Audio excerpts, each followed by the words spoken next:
So as life progresses, you get a job, maybe you get married, you start to do pretty well in your job and you're spending a lot more time at it and you're working pretty hard and your responsibilities are growing.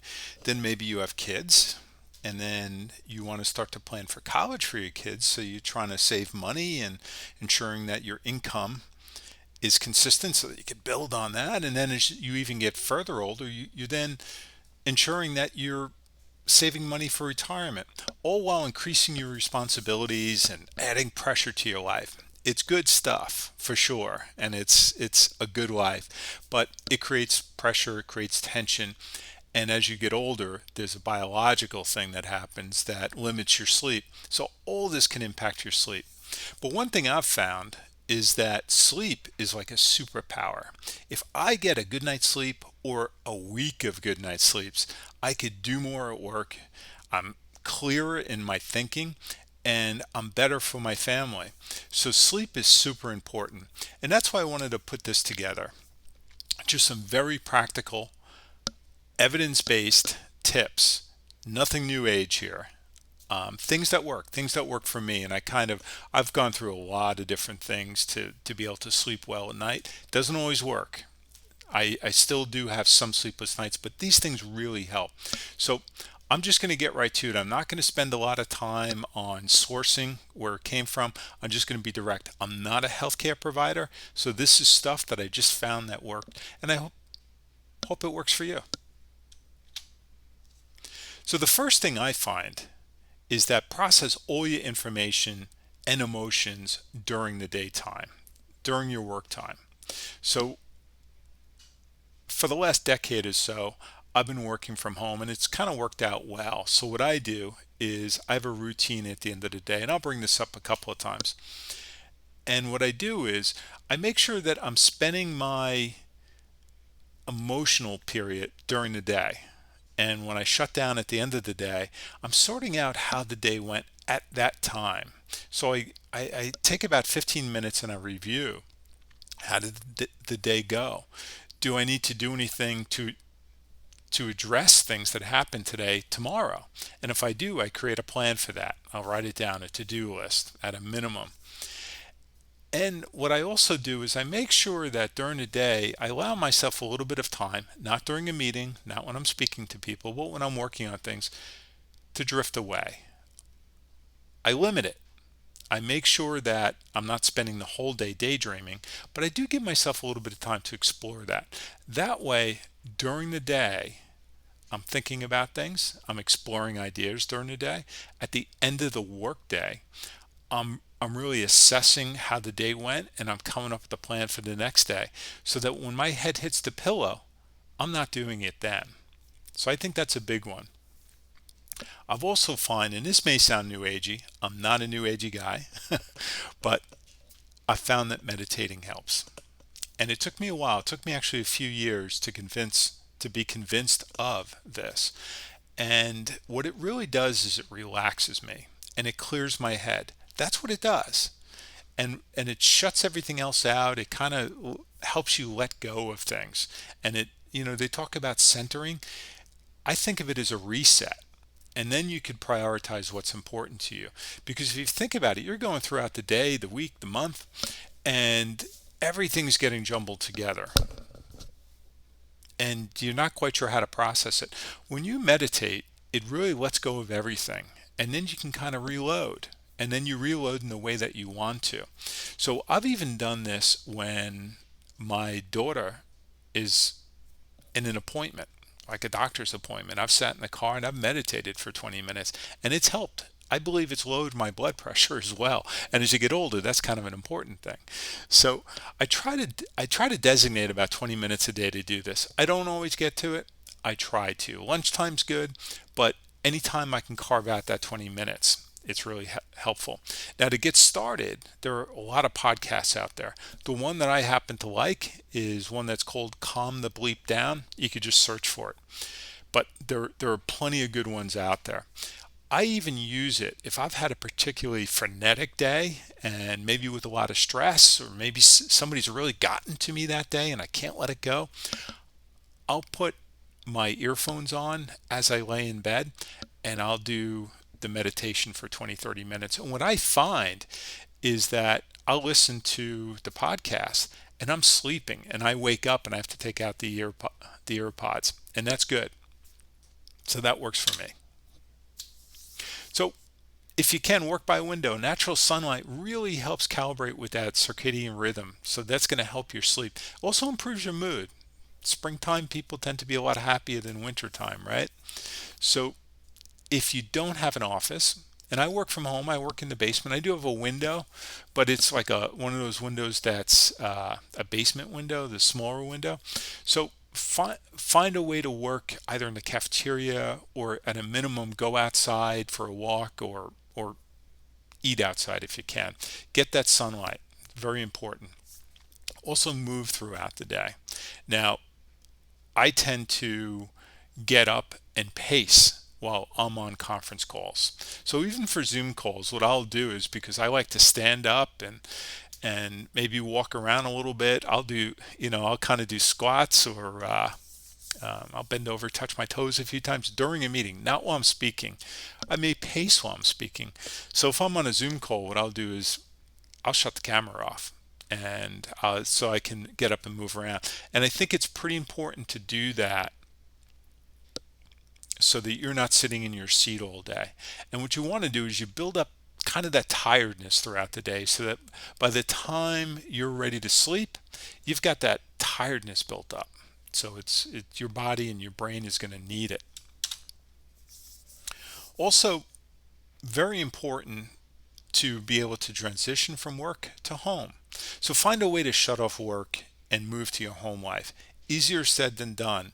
But if you have a job where your cell phone has to be on 7 by 24, I think you really need to rethink that. And I'm in IT, so my cell phone does have to be on 7 by 24. And there are emergencies that crop up. So these are realities of life. However, I have developed a way to shut off work that works for me so that I could focus on my home life at the end of the day. When I used to commute, and when I do commute, I listen to music or audiobooks, something to really just help me let go of work and start to transition to being at home. Now working from home is kind of tough. I work in the basement. I have an office set up in the basement, my little cave. What I do is I designate 15 to 20 minutes at the end of every day. I'm not successful in doing it every day, but most days I do. And I review the day, how things went, what needs to be addressed. I create my to-do lists for the next day so that when I walk away from my office, I'm leaving the work life behind. Now, I may get a call, but I am not continuing to work. I'm not thinking about what's going to happen the next day. There are exceptions, but I find if you have a plan and you've kind of shut it down, especially if you have a ritual to do it, it's going to help you transition back to your life and let go of that work stress. Also, when you're meeting with people, I think it's important to meet people in person as much as possible. I don't mean a Zoom call. Zoom calls are good. It gets that interaction, lets you see their facial expression. I personally don't like Zoom calls. I find it distracting. Now, you're going to see if you meet with somebody one-on-one, or if you meet in a conference room with people, you're going to see their facial expressions there, and you get all those cues. And I guess you get that on Zoom as well. I find it distraction from a meeting perspective, but it doesn't give you that interaction that really a one-on-one or an in-person kind of meeting allows you. So while I work from home, I am very cognizant and aware that I want to meet with people that I'm working with face to face. Helps me develop that rapport. It also builds up that socialization. So in addition to that, I make sure I'm meeting with my friends. It could be a quick conversation. I may meet with them for a cup of coffee or just go out for a beer or a burger or something like that. But I try to do that as much as possible to get that socialization in. So if you're not exercising, I really suggest you start. In addition to being a healthy choice, It's going to help you build up that tiredness so that when you go to bed you're gonna have depleted that energy, which is really important. So in addition to that, let's say you're using the elliptical, which I do. I have a gym membership, so I use the elliptical, and I use the weights and stuff too, but I try to walk outside as much as possible. So I don't use that gym membership as much as other people do, because I'd rather walk outside, even if it's a little bit cold, a little bit windy. I try to get that sunlight and that fresh air. And because I know that's going to help me sleep at the end of the night, being in that natural environment. So you definitely want to have that physical exercise, but you also want to have the mental exercise. So throughout the day, challenge your brain. Now, I'm an IT director. Some people may think that's a mentally stimulating job, and I think it is, and that's the reason why I like it.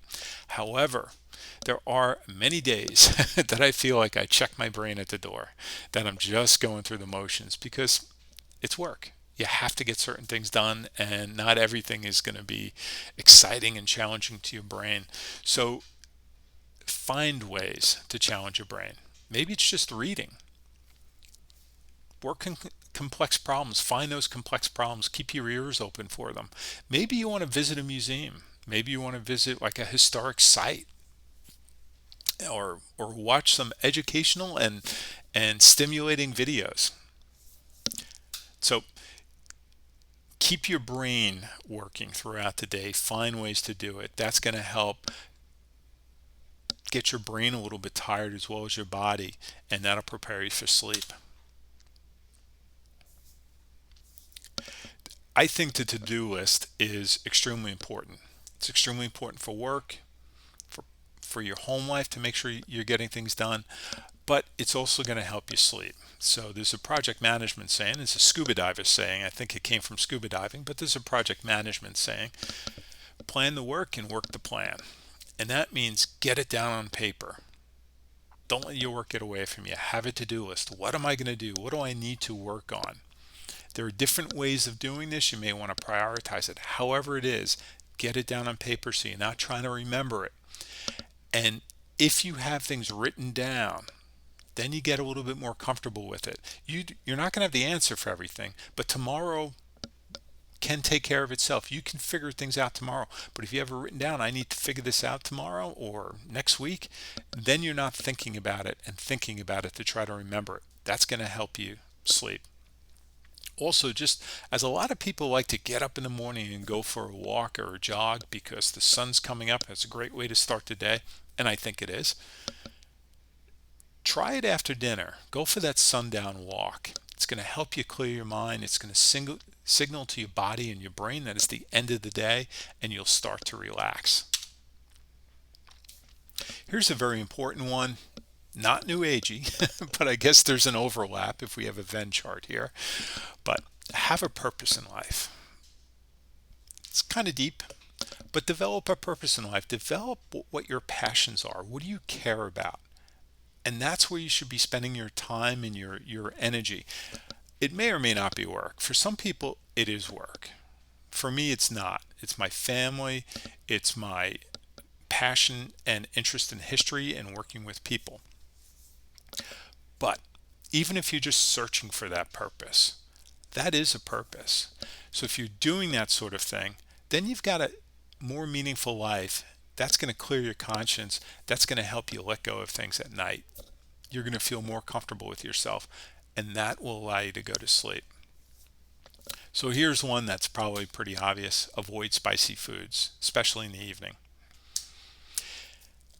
I think everyone will immediately jump to, it's going to give you heartburn, the spicy food, and it will. And you don't want to deal with that. That'll keep you awake or wake you up in the middle of the night. But it's also going to raise your body temperature, and that's going to either keep you from going to sleep, or it's going to wake you up in the middle of the night.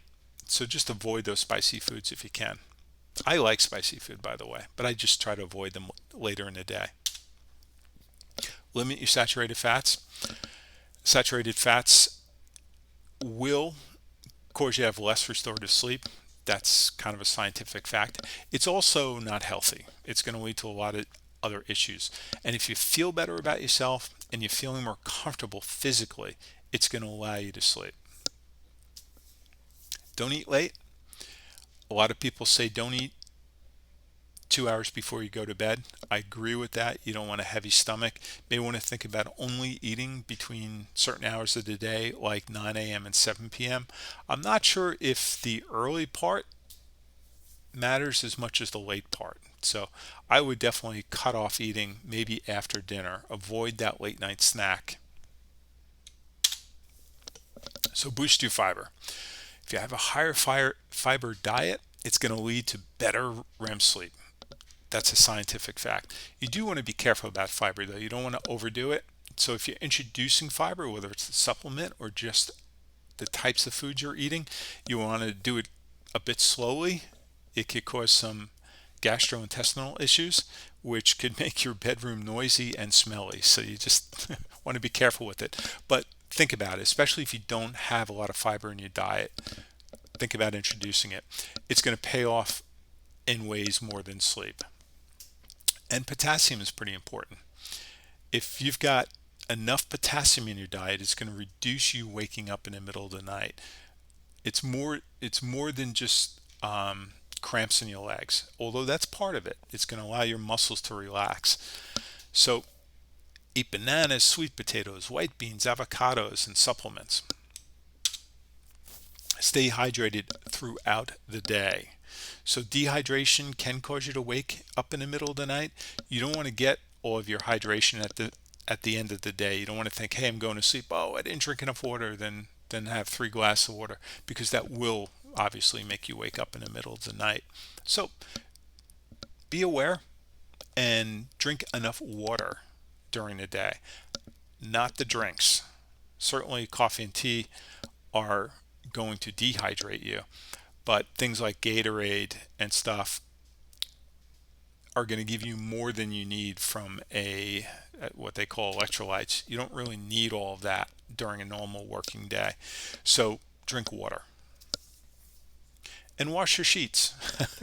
May sound icky, but at least wash your sheets and change your sheets once a week. If you have clean sheets, it's going to allow you to sleep more comfortably. I do it often because there's nothing I like better than putting my head down on a pillow that smells like Gain. I never worked for Procter & Gamble, but I like Gain. Declutter your bedroom. I've experienced this. I get busy and my bedroom has gotten messy. I don't sleep as well. I feel a lot less organized. If you declutter, you organize your bedroom, you know where everything is, you're going to sleep better.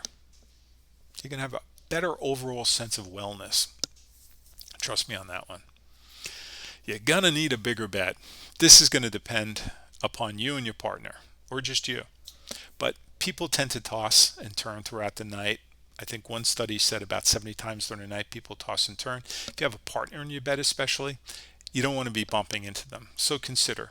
Now, my wife and I are not particularly big people, but we have a king size bed. Works out very well. Hide the time. This is different for different people.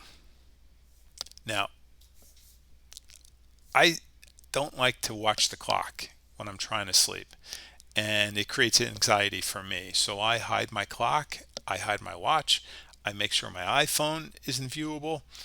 I don't want to be checking out the time. If I wake up in the middle of the night, I don't really want to know what time it is. I just want to go back to sleep.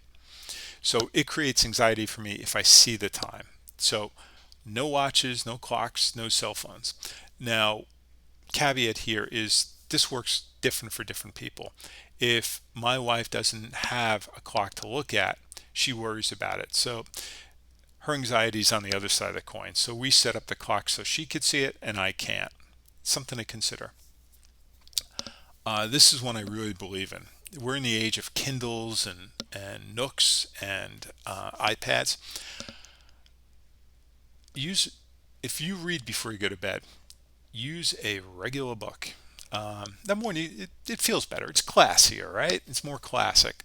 You're not going to be able to look up a word by pressing on a word. You're not going to be able to zoom out the letters, but it's going to reduce eye strain. It's going to reduce tension. Just turning the pages is kind of a comfort, I feel, and it's going to be a lot more satisfying and help you drift off to sleep rather than using the Kindle. And there have been some studies, even the ones that say they cut down on blue light. Try using a regular book. They make those little lights if you want to read while your partner is sleeping. So this is a big one for me. If you're feeling stressed, if you're worried, get up and write things down. And then you can write a plan of attack. You don't have to know exactly how you're going to address what's worrying you, but you could start to create that plan so you've got a to-do list for the next day. So if something is making you spin mentally and you're worrying about it, just get up, write it down. Write down the worst possible scenario for whatever it is you're worrying about, and then start to write down how you're going to address it.